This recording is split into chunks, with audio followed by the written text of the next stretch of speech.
banyipepezaho gutya uranyumva neza ubundi se mwatetse twatetse kuvuga ntabyo uzi ngo mwatetse ninde wabitetse je ndi kukubaza umuntu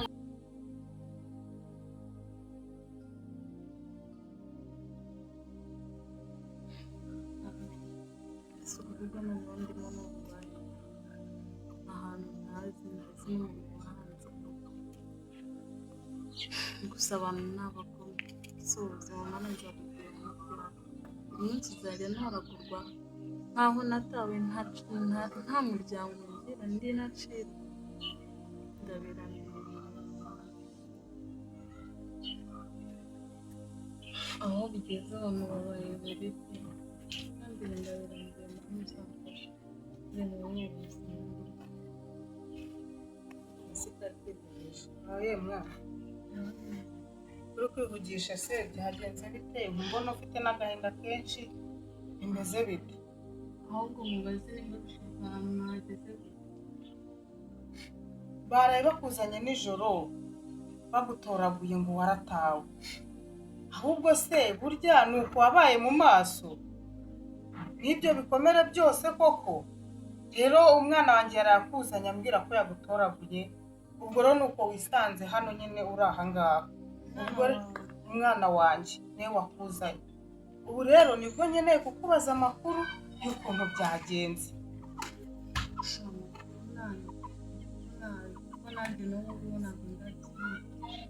ariko humura ubwo ukiri muzima ntacyo uzaba kuko bakuzanye umeze nabi wenda gupfa ariko ubwo ufite akuka ko kuvuga humura uzakira ntugire ikibazo kandi ugabanye guhangayika sibyo gabanya kwiheba no kwigunga ndi umubyeyi mwiza naje tuganire sibyo rwose niba byiza uzagume hano ntabwo nshaka kuguma hano ko ari njye ubikwisabiye se wabinyemereye ntabwo nshaka kuguma hano ntabwo nshaka kubona wigunze ahubwo njye kandi ntabwo nshaka kuguma muri uru rugo oya mwana oya wigenda ngwino garuka tuganire garuka aricyo nshaka kukubwira ngwino tuganire wikwivumbura wigenda wahungiye iwanjye nshaka rero ni ukuri ko nkumara agahinda wewe kuva warakize ukaba ukiri muzima batarakwishe ngo upfe mbabarira ugume hano njyewe ndashaka kuba umwana mu rugo hano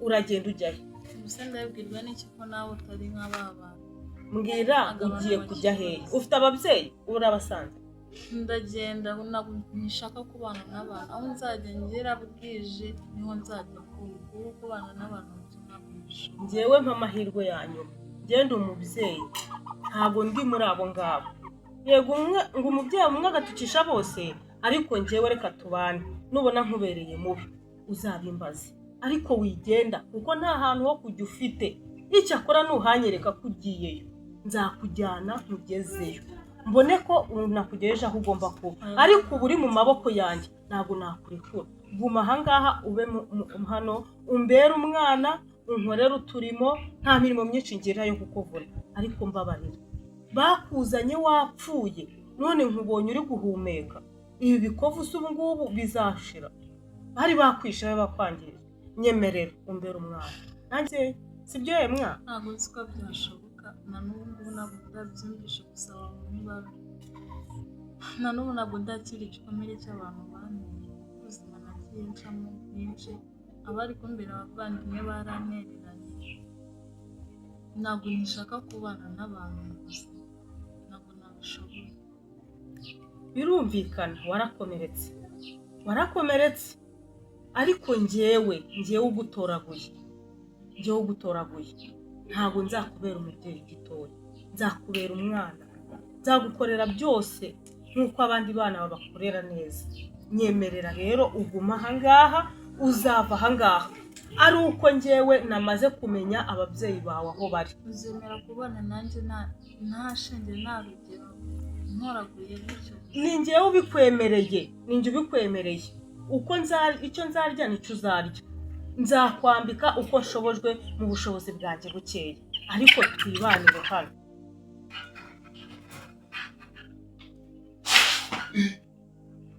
Chantal. Umuzimu wa Chantal. David. Chantal nabonye hano. Uvuze iki? Chantal nabonye hano. Aha, uvuze iki? Gusa wari warambwiye iki? Wari warambwiye iki? Chantal asigaye nira. Sumundi ni gutundi rota Chantal. Mbwira uko ni Chantal asigaye nira mu ngizi. Yexo. Ni gute urota Chantal? Nubwo ibintu yakoze ntabwo ari ibyo. Aha, okay. Cece ni uko kumbira. More yakoze iki wandishe? More yakoze iki? Asigaye nitangara ko Chantal ibintu bamukoreye. Kubera iki?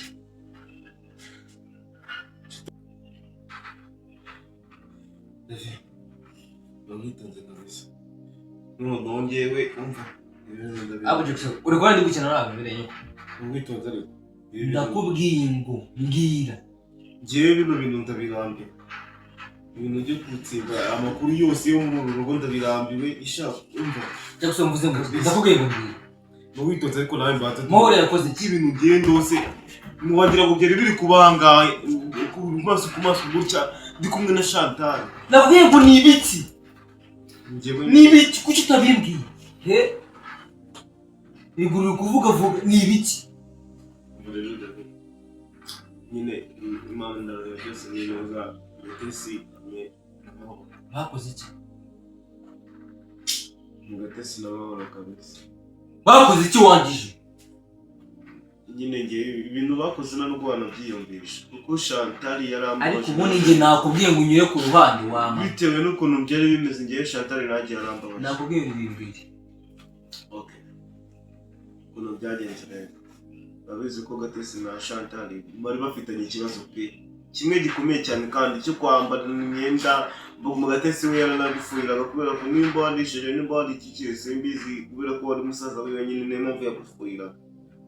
Rero yumvishe ukomeza gutya nyine byazabyari bamutwaye iki?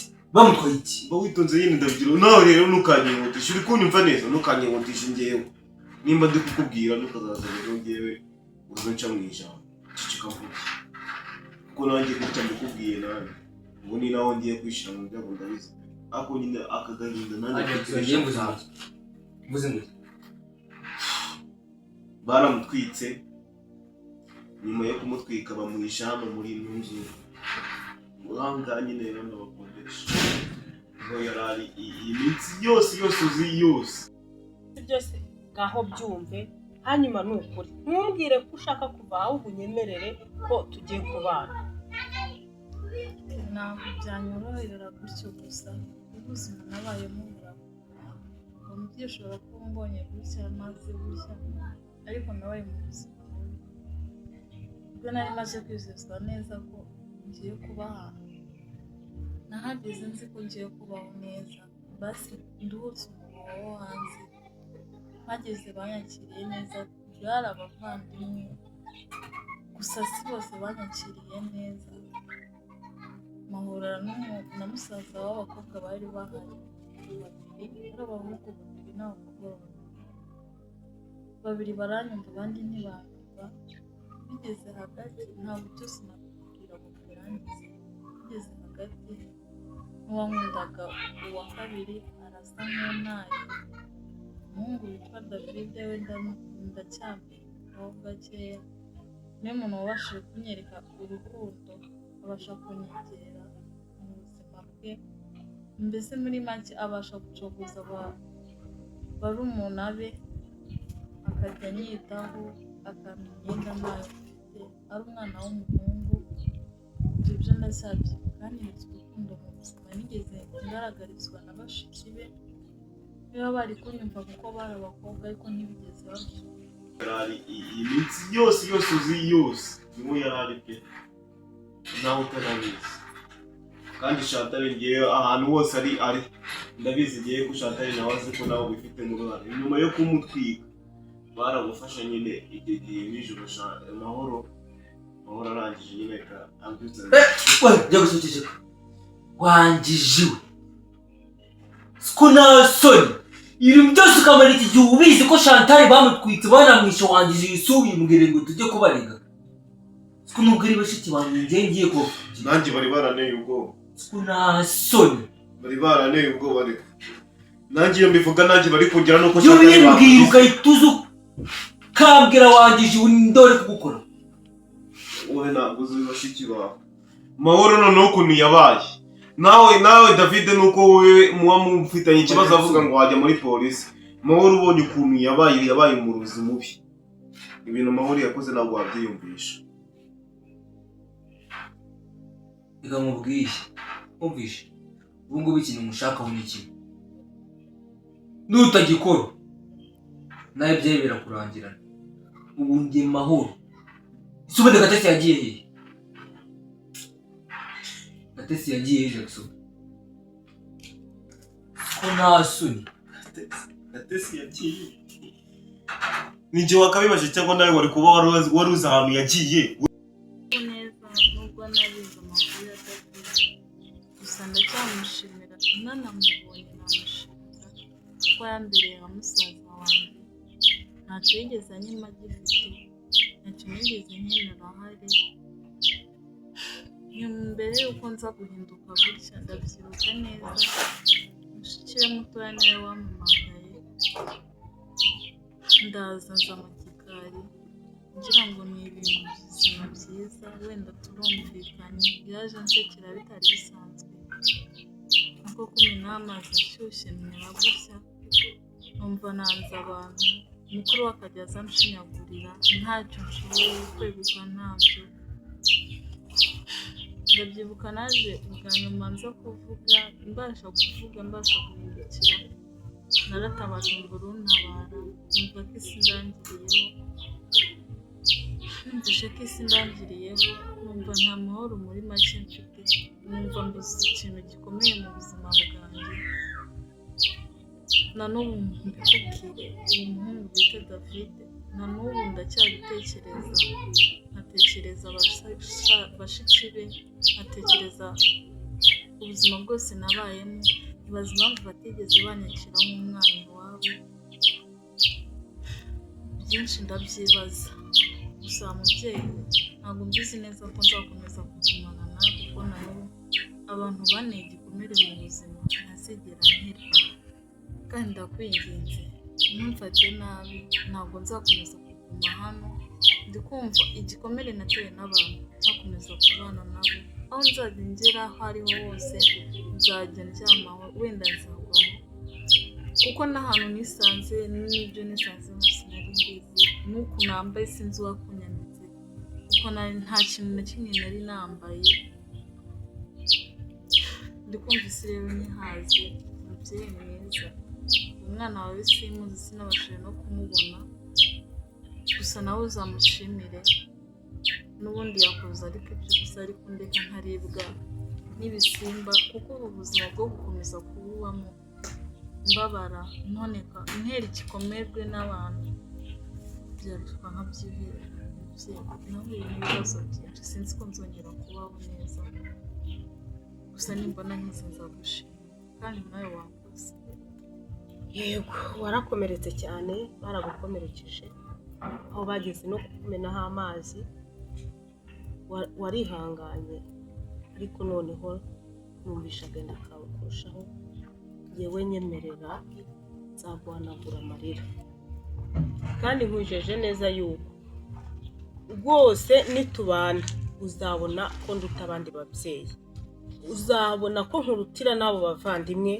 aribo baguhemukiye uko nguko bakumenaho amazi bari bagiye kukwica bari bakwishe byarangiye njyewe nyemera ntabwo nemera ko ugenda kujya aho utazi nyemerera uri umwari nkeneye kukurera ukazambera umwana nanjye nkakubera umubyeyi binyemerera nanjye nzakubera umubyeyi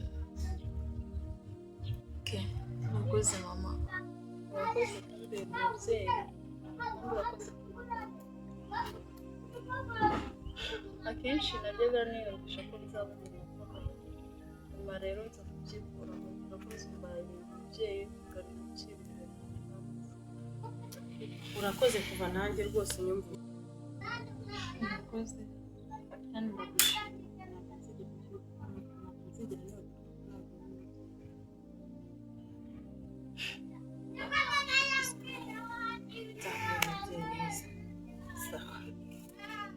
we na musaza wiwe mukuru njye ubibaza ariko ubundi uri kubwira nde wangije uri kubwira umenya ahantu bamushize bamushize hehe ahantu nawe ugomba kujya kuhanyira subundi aracyaha baramujugunye umuntu wamujugunye kandi ninjye n'amahoro twaramwishe turamuta ntabwo ari njye uri kwamwishe ni mahoro wamwishe ntabwo ari njyewe ni mahoro mahoro yaramwishe mushyira mu mufuka wa kigosha aragenda amuta mu ishyamba rigera nijoro nabwo nanakwirukanka yamujugunye kabisa singiye kukubeshya David ko ragira ibintu byarambabaje aho ni byama ngiye nkaruta Chantal ngewe yaje kuntera umuzimu ntabwo bino bintu ngiye mbishigikiye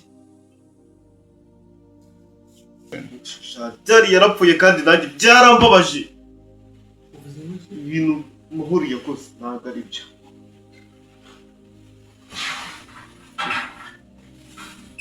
Uguki nawe uramukurikiye David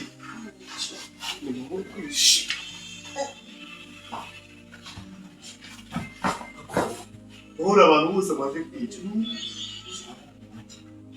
Mahoro niba kwishe kabisa ni mahoro kwishe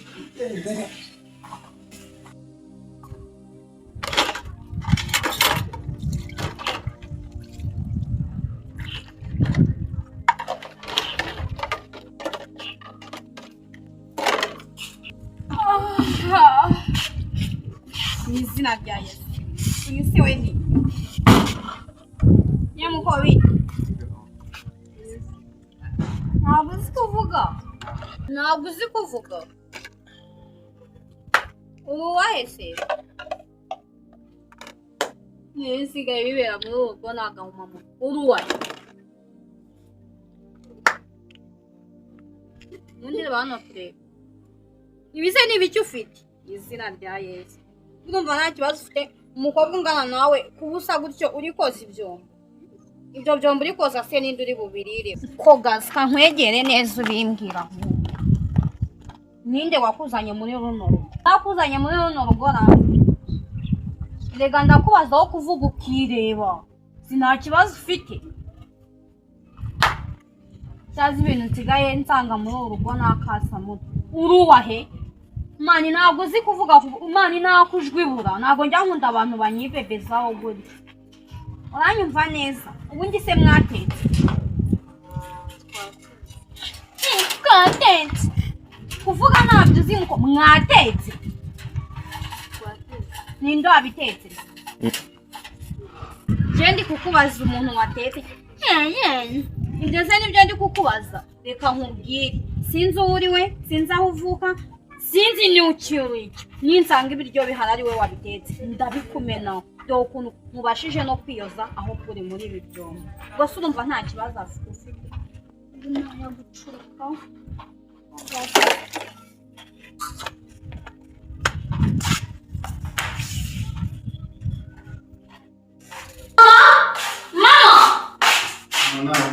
Mama agiye ntabwo mbizi karagashana se nakaye kicara yewe umukobwa mvuga nabi ariko ntabwo shani wese mvanze mu si mushiki wanjye yego si mukunda si nkubona nanye ndagukunda ashira muvuge nabi kuko ninsanga namuvuze nabi nukuri turasirira pe turasirira n'ibyo sibyo ariko se samureka mubaze ndaje ngenda sibyo ngaruke muri urugo mani usanga nyine ibintu byarahindutse ni mufite ikihe kibazo rero shani reka mweke sibyo uriya mukobwa wicaye hariya hanze ubwo sibyo mani afite ibibazo bikomeye cyane sibyo ibibazo bituma atavuga sanga uretse mwereke sibyo aracyari igihe cyinshi dore murimo muri vaka sibyo aracyari igihe cyinshi muzaganira nyine tuzagenda umenya byinshi uzivayibu nari njukanye nshonje nkasanga umuntu ariko watetse ninde mama yagiye atetse ni mama bitetse nisanga umbeshye sama ariko aravuga batetse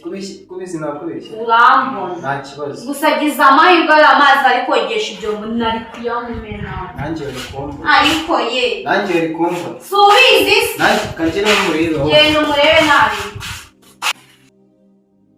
Mani nyine njye ndabona utishimye turi ahandi hantu wagiye kure ariko mbi bitewe nyine n'ukuntu ubu ngubu umeze mani ibitekerezo uri kure byatanje ntabwo uri hano hafi aha ngaha. ntabwo wishimye nimba ari mushiki wawe nimba ari uwo muri famille ntabwo mbizi avuye hano ntambwiye neza nta nambwiye nabi gusa nimubiramo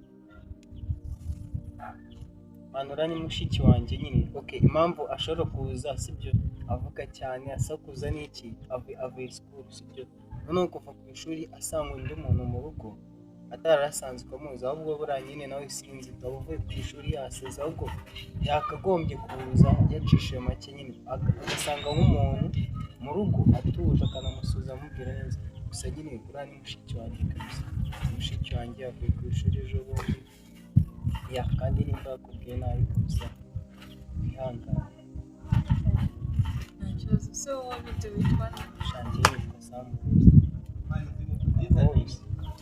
njye nitwa Chantal Chantal gusa nyine mu minsi dufitanye hano tugiye kumarana hano tuzagenda tumenyerana sibyo kandi wisanzure hano ni mu rugo kabisa wisanzure rero nugire ikibazo ni wafate nk'iwanyu umve ko turi abavandimwe bawe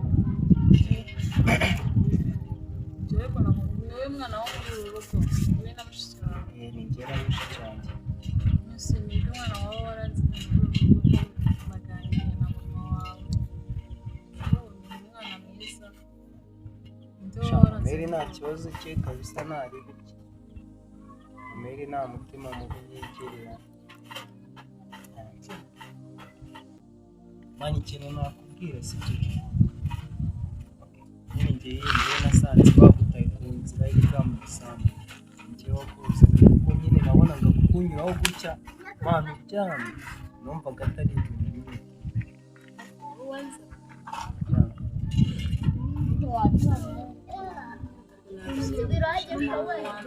uba ugomba kubyumva mani kuko nyine twese turi abantu ugomba kubyumva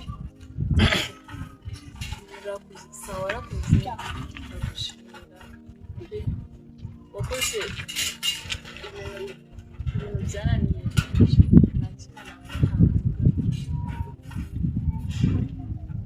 wanyeretse urukundo rwa kivanze nanjye niyo mpamvu nanjye ndagushimira ndumva nta kintu gusa nyine nawe urakoze gushima kabisa wawe nawe yari umwana mwiza